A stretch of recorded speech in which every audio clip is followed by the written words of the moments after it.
Welcome back to the 17 News at Sunrise podcast, where we share your news on your schedule. Working in the spirit of the Golden Empire, this is 17 News at Sunrise. Good morning. Right now at 5, impressive amounts of rain falling across Kern County and more snow headed for our mountains. Kevin has the latest on this storm.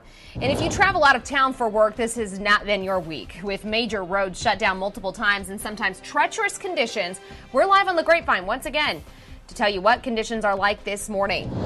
Plus, today, communities around California will rally to let them play, and local parents will join in an effort to get youth sports back on the field. This is Friday, January 29th, 2021.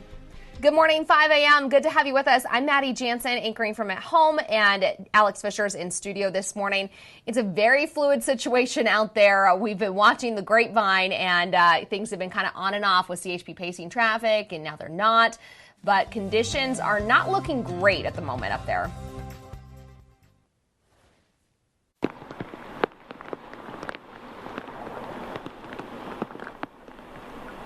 Winds, the rain moved into the valley. This is a look at downtown Bakersfield. The rain arrived around 4 p.m. yesterday, pushing away those winds that have been whipping up trouble all around the county. The rain continued off and on overnight, totaling nearly half an inch in Bakersfield. And one of those problem areas, Highway 99. Caltrans closed the northbound lanes yesterday from the I-5 split to Highway 223 due to sand and low visibility. The northbound lanes were closed for more than 10 hours, but have since reopened, so there's some good news there. And check this out. Part of Highway 1 in Big Sur is gone, washed into the ocean. The CHP in Monterey shared the picture on its Facebook page. The latest storm triggered a landslide near the Monterey County and San Luis Obispo border. And we are once again tracking road conditions on the Grapevine, where rain continues to fall, and that means there could potentially be problems for drivers this morning. 17's Nicole Gitsky is live at the Tahoe Pass right now, braving the cold conditions, the cold and wet conditions. Nicole, you were out there earlier this week. How does the Grapevine look today? Okay, so Alex, first off, the Grapevine looks very different than we saw a couple days ago on Monday. The Grapevine is currently open at this time. I'm going to step out of the frame just so you can see. Look at this. They got a light dusting here. We're at the Tahoe Overpass near Frazier Park, and CHP, they were pacing traffic northbound, but that has since stopped. It looks like things are moving pretty fluidly right now. We have seen some sprinkles of snow on and off while we've been up here as well, but it is very, very cold, so I wouldn't expect it to start freezing over. There's a lot of slush on the roadways up here, but you can definitely see that they got a dusting of snow. It is another chilly morning, but just once again, the Grapevine is currently open at this time. CHP is not pacing any traffic right now either, so if you are going to head over the Grapevine, you need to just go slow, pace yourself. It could be a little bit icy, but you'll get over the Grapevine at some point. Just take your time. Alex, in the back, we'll send things back over to you right now. Yeah, and of course we know that it could change at any moment. And our most recent storm brought much needed snow to the Alta Sierra Ski Resort in Kern County. It's set to reopen today. Lifts will turn at 9 o'clock, 9 to 4. The ticket office will open at 8:30. The warming hut will also open at 8:30. We do have restrictions on the warming hut. Our restaurant, we have outside sales window service, and we'll have tables and chairs outside, but no inside dining. Alta Sierra says they will open through Sunday. Chairlifts run from 9 a.m. till 4 p.m. Face masks are required. And be sure to tune in to our KGT Facebook page or our Instagram page to catch our own Nicole Gitsky on today's edition of Pop Kern. She's taking to the slopes to give you a glimpse of the winter wonderland at Alta Sierra. That all happens and it will air today at noon. All right, let's take a look at your forecast now with Kev, because once again, we're dealing with this rain that's coming into Kern County. And all eyes, though, Kev, on the Grapevine this morning, because it's kind of an on and off situation. CHP is pacing at one moment. The next moment they pull away. So we'll have to keep our eyes on that for sure this morning. Yeah, and we're going to watch our snow levels carefully, still ranging between 3,500 and just over 4,000 feet. We've got snow in Fraser Park, Pine Mountain Club. That was an area we talked about last night that was going to pick up some snow. Not much in Tehachapi. It's been mainly rain. Let's show you our watches and warnings, and we're plucking them off one by one. The only warning that we have is still that winter storm warning until 4 p.m. today, with more of these showers going to push on into the area. I think the bulk of the rain has pushed out here. One thing you'll notice is a lot of this is flowing more to the north, and that's why we didn't see much in terms of snow out of the Tehachapi area. But again, areas near Pine Mountain Club, Mount Pinos did pick up some snow. I haven't got official numbers for snow at a Pine Mountain Club or Mount Pinos, so if you're a viewer in those areas, send us an email, and we'd love to report those snow depths. Meadows Field, 0.59, not bad. Our studios at downtown, 0.48. Here at my home, my gauge showing 0.78. Taft, just under an inch of rain. And of course, yesterday we were talking about Lost Hills, and yes, they are the winner in the rain gauge, over an inch and a half, 0.88 out in Wasco. And then for Fraser Park, just under an inch of rain at their gauge. Tehachapi at Maddie's house, she showed me her weather station this morning, just under a half an inch. Hart Flat, a half. Lake Isabella, half an inch. Wofford Heights at 0.80. And Kernville, 0.3 of an inch. So some good rain amounts around the area, and we needed it. Here's what it looks like downtown. It is wet at this time, 47 degrees, no winds. Can you imagine that? We're saying no winds right now.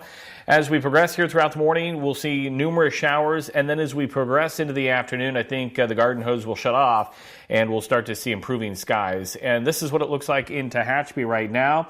We are seeing some snowfall now, as you can see at the lights there, and this is going to be kind of a snow and rain mix, and we'll see if this changes over to snow.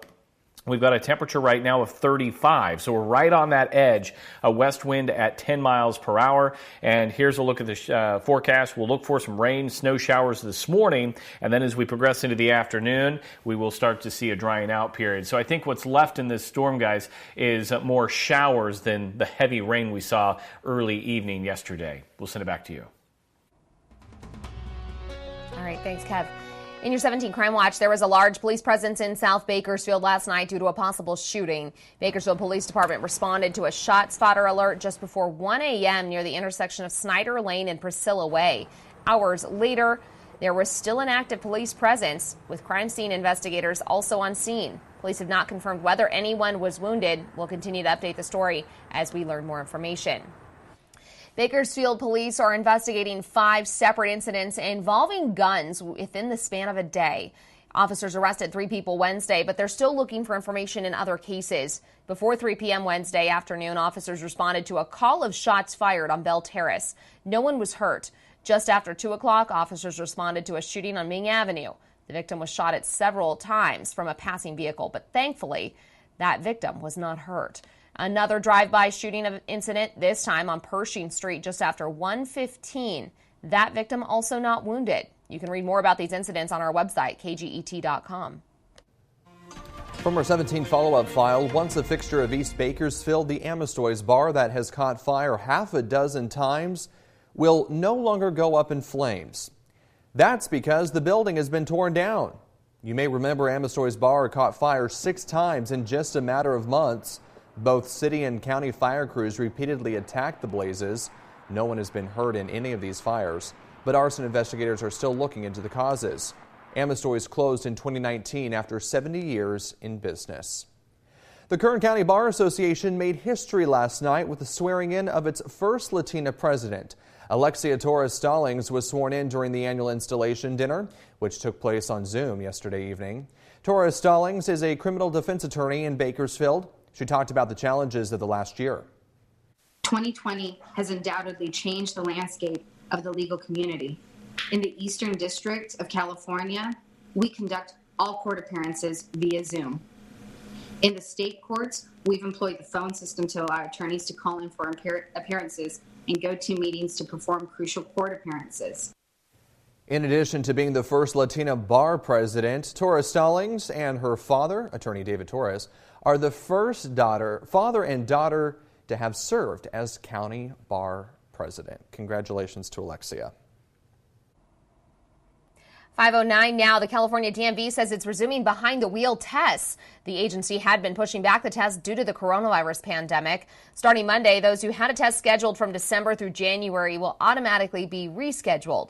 First-time drivers hoping to get a license will be able to schedule their appointments starting mid-February. Due to the pandemic, you're encouraged to do business with the DMV online if you can.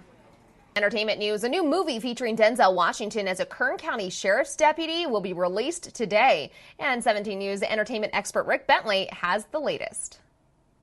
Well, you can tell you're watching a movie with an all-star cast when it's easy to imagine that any of the actors could play any of the other roles in the film and the production would be just as strong. That is definitely the case with The Little Things. Tired of steaming up that glass? Prezzies. Oh, yeah.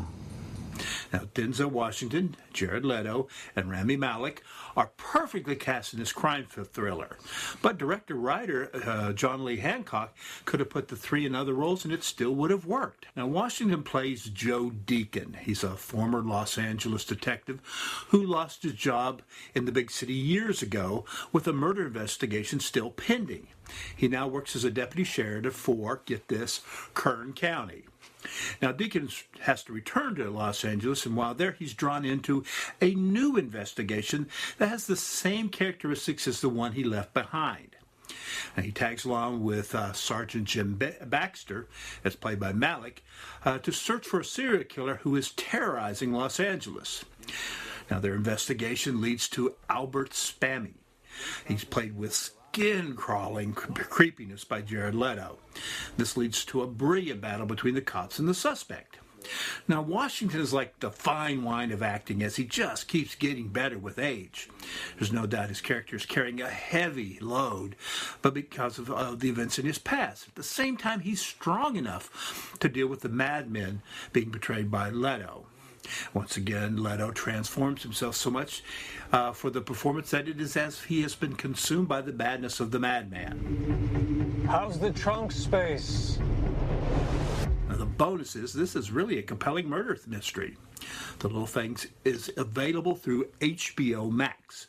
Now, for more entertainment news, go to Rick's Reviews at kget.com. KGET Business Watch is brought to you by Grapevine MSP Technology Services, the Valley's leading IT service provider.